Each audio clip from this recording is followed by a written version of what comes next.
Welcome back to the latest episode of the Transatlantic AI Conversations. I'm Christopher Schroeder, GMF board chair, tech entrepreneur, venture capitalist, and writer. I'm always honored to do this joint series with its creator, Ambassador Karen Kornblue, Distinguished Fellow for Technology and Competitiveness.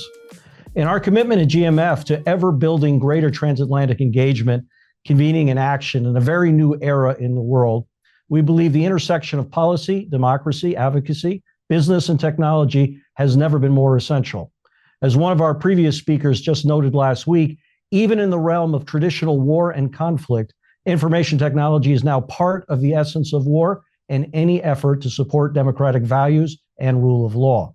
Few in public service have navigated the intersection as Ambassador Nate Fick has, as one of the great Marines of his generation in relaunching one of the more influential think tanks in Washington and as CEO to the juggernaut cyber company Endgame, and now as the first U.S. ambassador at large for cyberspace and digital policy.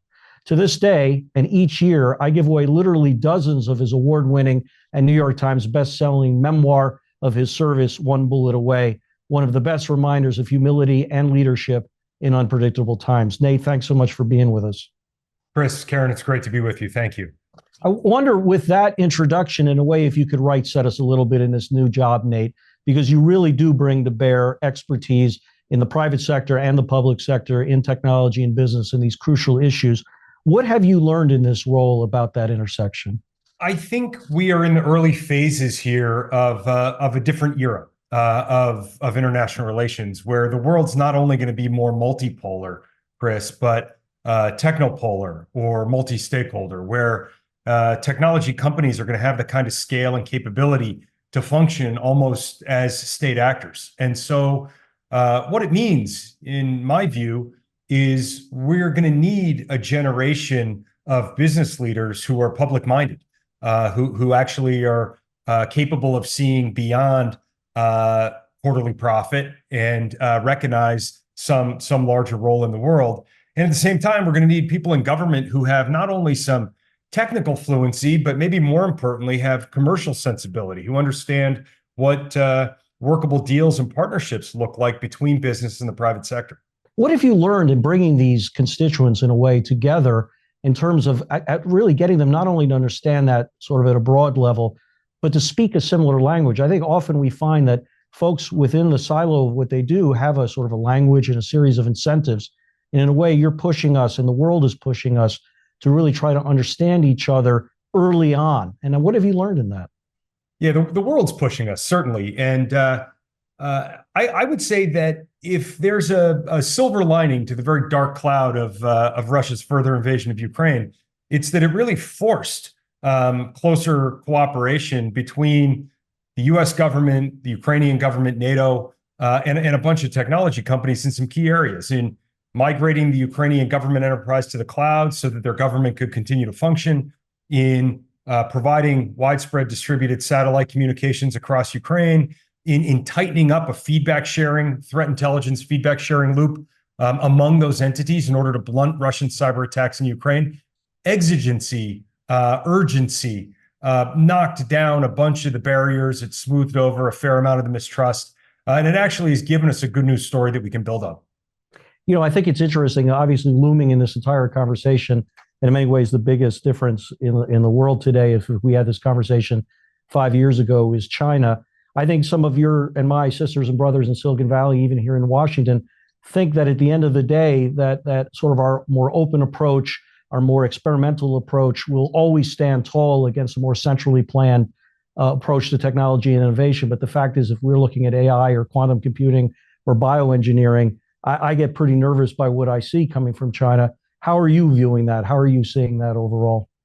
Yeah, I think both things are true. You know, we're gonna have to hold both in mind and steer by both. On the one hand, it's imperative that the United States remain the destination of choice for entrepreneurs around the world who want to build global businesses. It's imperative that the United States remain the destination of choice for capital that wants to build global scale technology businesses in all these innovative areas. So we do have to ensure that innovation remains our North Star in all of our policies, because ultimately, you know, it's the wellspring of our competitive advantage in the world. I think one of the great lessons of the Second World War, in my view, is that military strength is downstream of industrial strength. And I think we can hypothesize that in the era that we're entering into, military strength, national strength broadly are downstream of tech innovation.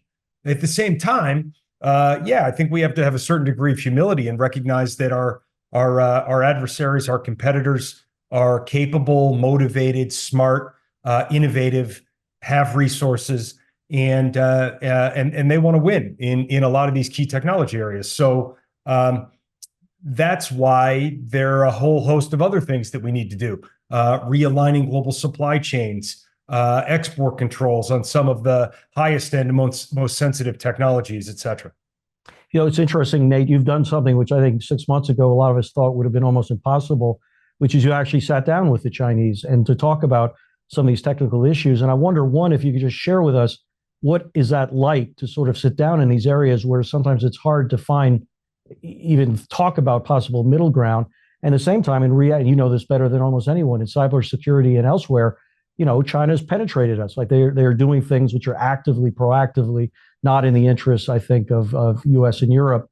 So what have you seen? What have you learned? And how do we navigate those dynamics? Yeah, I went to Beijing with Secretary Blinken about a month ago, and one of the things we did on that trip was sit down for more than 5 hours with Wang Yi, the Chinese foreign minister, and had a very in-depth conversation about a whole host of things, including some technology topics. We made very clear that holding U.S. critical infrastructure at risk is dangerous. It's unacceptable. It's escalatory.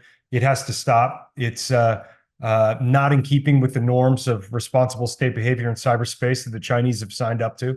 Then, frankly, we're onto them. We see it. We know it's happening. It's fairly easily attributable. Those attributions are widely agreed to. So I think just conveying that message sometimes has its own value. It's diplomacy is most important when it's most difficult, and just talking to your friends about easy topics might be gratifying and fun and interesting, but it's not always that important. But I think having a face-to-face discussion with Chinese leadership about topics like these is really essential. And one of the follow-on agreements from that set of discussions was a conversation that we had with the Chinese in Geneva a couple of weeks later on the safety and security of advanced AI systems. So there too, there may not be much that we agree on, frankly, in terms of how this technology is developed and deployed and used, but it's imperative that there be a communications channel between the U.S. and China on these topics. And frankly, when it comes to things like AI, of course, there are huge global challenges that have their best shot at getting solved if the U.S. and China are not working at cross purposes. That's terrific, and I think very, very important overall. I mean, obviously, in the midst of this, Europe is going on a certain path of governance. The United States has a path of governance that is certainly instructed by what's happening with China, but also very much instructed by the issues of the technology and political issues at home. How do you think about our approach versus Europe's approach, and where do you think there's the most synergy?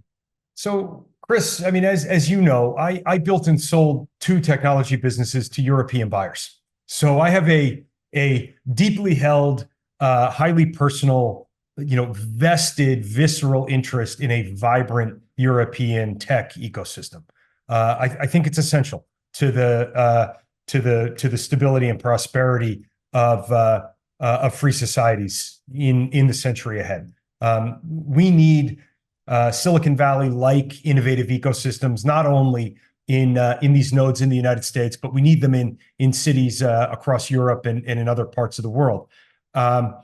The old adage about the U.S. and Europe, of course, is that the U.S. innovates and Europe regulates. And I think you know as well as I do that doesn't capture the full complexity of the situation. Europe's not a monolith, right? You've got very different national approaches across the spectrum of EU member states.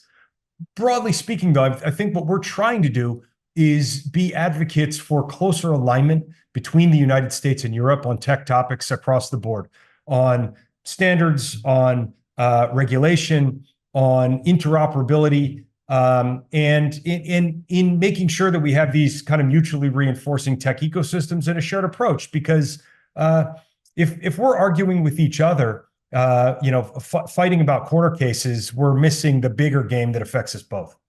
Couldn't agree with you more. Also, I think what's interesting, and I wonder what you've observed, not only in the State Department, but among your compatriots in other world, is this technology is just moving so quickly. And it's not just trying. I think very often folks will say, well, this is just one more new technology. We've dealt with new technology before. But I think we're really in a very unprecedented period with AI and the technologies which are around it. What have you found most effective within the government side of equations of people staying on top of that they're not merely trying to think about the ramifications from a national security and political perspective of that which may have been true 6 months ago, but the reality that this technology is such that we're going to be talking about something dramatically different in 6 months? So we had Secretary Blinken out at the RSA conference in San Francisco last month in order to launch our international cyberspace and digital policy strategy. And one of the quips that he made at the top of the speech was that moving fast and breaking things is literally the opposite of what we try to do at the State Department, for good reason. All right. I mean, I come from the fail fast and break things innovation economy, and we do need a slightly different, maybe more sober approach when we're talking about U.S. policy, and we got to make sure that it's informed by the latest, and that we are kind of keeping abreast with the pace of tech innovation, because our more authoritarian counterparts certainly are, right? Where there's there's not the same sort of legislative swirl or interagency coordination that has to happen in a top-down command economy. So what do you do about it?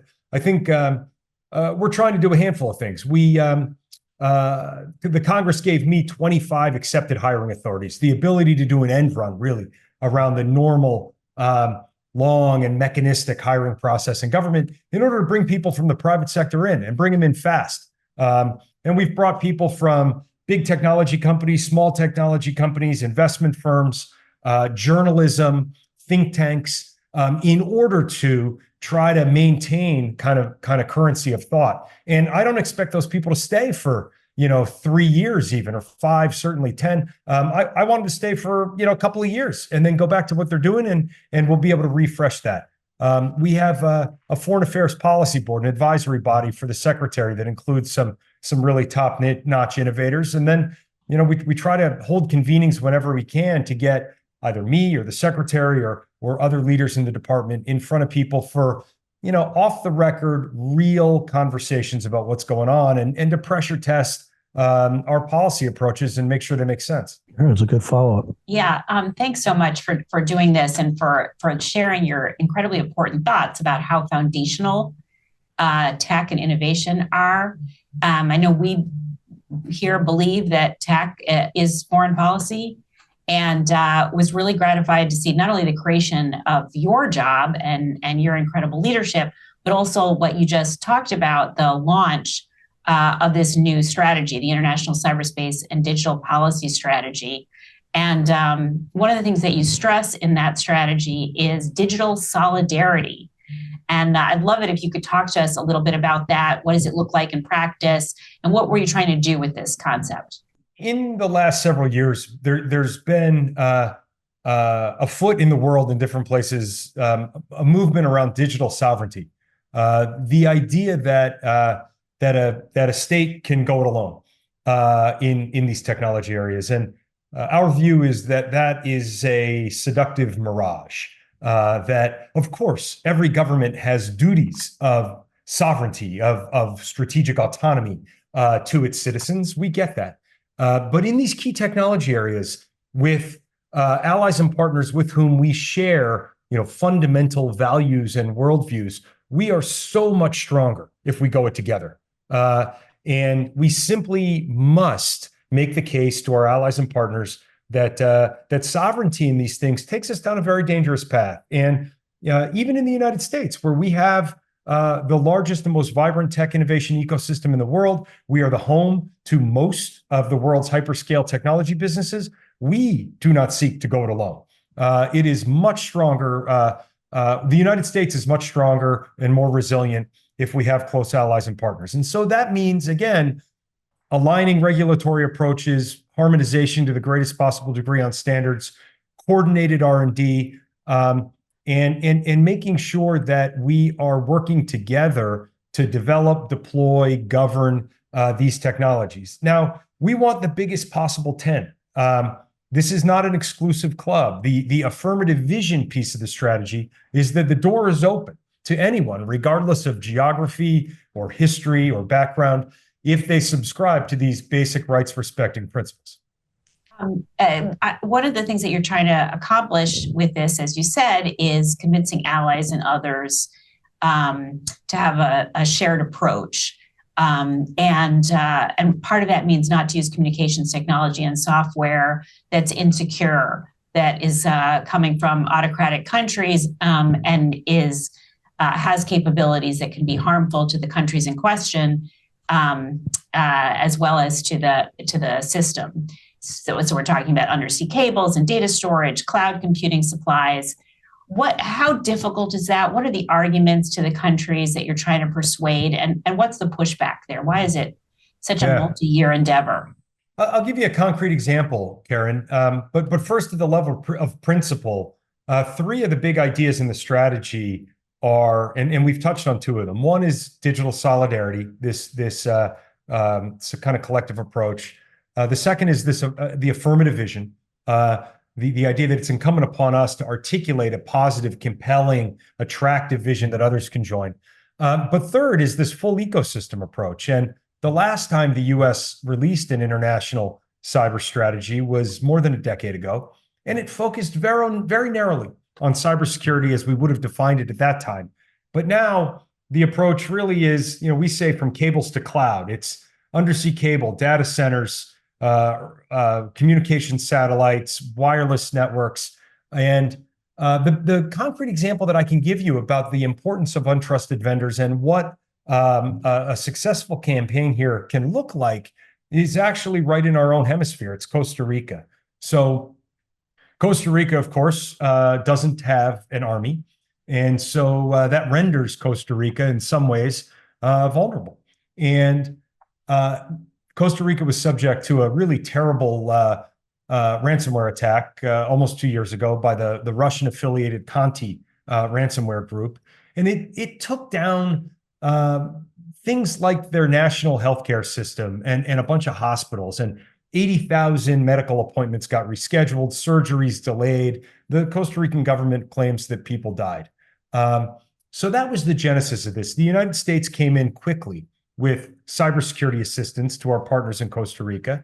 And we were able relatively rapidly to get their infrastructure back on its feet, to remediate the immediate vulnerabilities, and then put in place better security, hygiene, and training over time. Now, I call that the first bounce of the ball, right? The bad thing happened, the US came in, and we helped remediate with cybersecurity. But that solidarity on cybersecurity strengthened the resolve of President Rodrigo Chavez and his team in Costa Rica to take a stand on trusted telecom. And they essentially kicked Huawei and ZTE out of Costa Rica. Huawei challenged them in court. That went all the way to the Supreme Court in Costa Rica, and the court ruled in favor of the government's decree. And several weeks ago, Costa Rica hosted a conference and invited more than a dozen regional governments. And the Costa Rican government articulated to its peers how the commitment to trusted telecommunications was strengthening Costa Rica. So that was the second bounce of the ball. And then there was still a third bounce, which is the government's commitment on cybersecurity and the commitment on trusted telecom has led to a surge of interest in multinational technology companies increasing their investment in Costa Rica. Intel, Microsoft, and down the line. And so that's the third bounce of the ball. And, in the aggregate, it's a great story of digital solidarity. It's a great story of the whole ecosystem mattering. And it is a template for something that we'd like to see much more of. That's a great example. And I imagine the fourth bounce of the ball, if I may, is that you'll have an ally at the UN and in other multilateral organizations pushing for similar kinds of standards and approaches.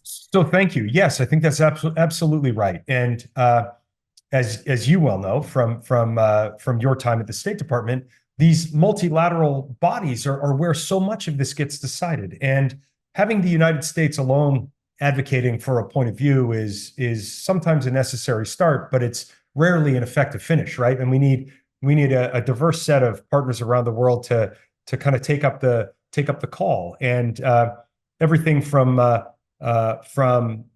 framework for responsible state behavior in cyberspace and transitioning to the next mechanism to signing on to a joint statement prohibiting the use of commercial spyware. There's so many issues in these multilateral bodies that we want people to sign on to. And so you're exactly right. That could be the fourth bounce of the ball here. So another multilateral organization is NATO. NATO is celebrating its 75th anniversary next month. GMF is going to be involved in hosting the public summit. How is the alliance tackling cyber challenges, and how important is cyber capacity building and defense to NATO? I think it's essential. And look, I'm wearing my Ukraine shirt here today for a reason. The Secretary Blinken has been adamant throughout the last nearly 4 years that we need to ensure that our alliances and our partnerships are fit for purpose in the 21st century. And that means ensuring that they are positioned to serve their roles in the digital world. And NATO is no different. So in Rome, a couple of years ago, we launched the virtual cyber incident support capability across the alliance. Think about that as a menu of public and private sector response options that allies can call on in the event of a cyber attack of some kind. So that our first test case of that was in Albania, in the wake of an Iranian cyber attack on our NATO ally in Albania. We learned a lot in that first use of the VSISC, as it's called. And one of our goals at the summit in a couple of weeks is to further refine the virtual capability and continue to strengthen it as kind of the first call within the alliance in the event of a cyber attack. Another thing that we're doing with many of our NATO allies is strengthening something called the Tallinn mechanism, which is a structure to accelerate and prioritize and deconflict the provision of tech assistance to Ukraine, everything from cyber defense to satellite communications. And we call it a Tallinn mechanism because the front end on the ground in Ukraine is run by our allies in Estonia. The back end is run by our allies in Poland. And it's proving to be extremely effective in delivering kind of the most needed tech assistance to Ukraine in timely fashion. That's tremendous. Given all that you have on your plate, we are honored that you've taken all this time with us. And I know that people are going to watch this, listen to it, and be hungry for more. So the last question we ask all our interviewees, what are one or two pieces of content that you recommend they explore after watching this? Obviously, we will link to Amazon to buy your book. But what other pieces of content would you suggest for folks? So I get a lot of airplane time, Karen, and hence a lot of reading time. And a few things that have really been informative for me, if I can go beyond your limit of two and maybe offer three. Chris Miller is a professor at the Fletcher School, wrote a terrific book called Chip War. He's been a guest, in fact. Yeah. Oh, good. Wonderful. Yeah. So great recommendation. His book is terrific. Jonathan Pelson, Pelson, wrote a book called Wireless Wars about how the Western telecom industry was hollowed out via unfair competition and IP theft by other actors, and about what we're doing now in response. I think that's a terrific book.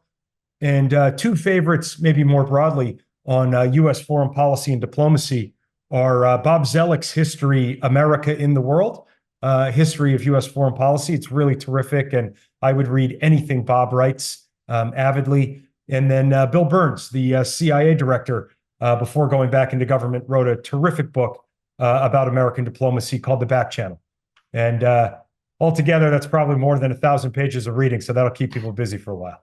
You've been incredibly generous and incredibly productive in your time at State Department. Well, it's been an honor. It's a good fight, and maybe my final point would be a clarion call to all of our viewers and listeners to spend a little time in public service over the course of your career. It's incredibly important and gratifying. So thank you both very much for having me. Thank you, Nate.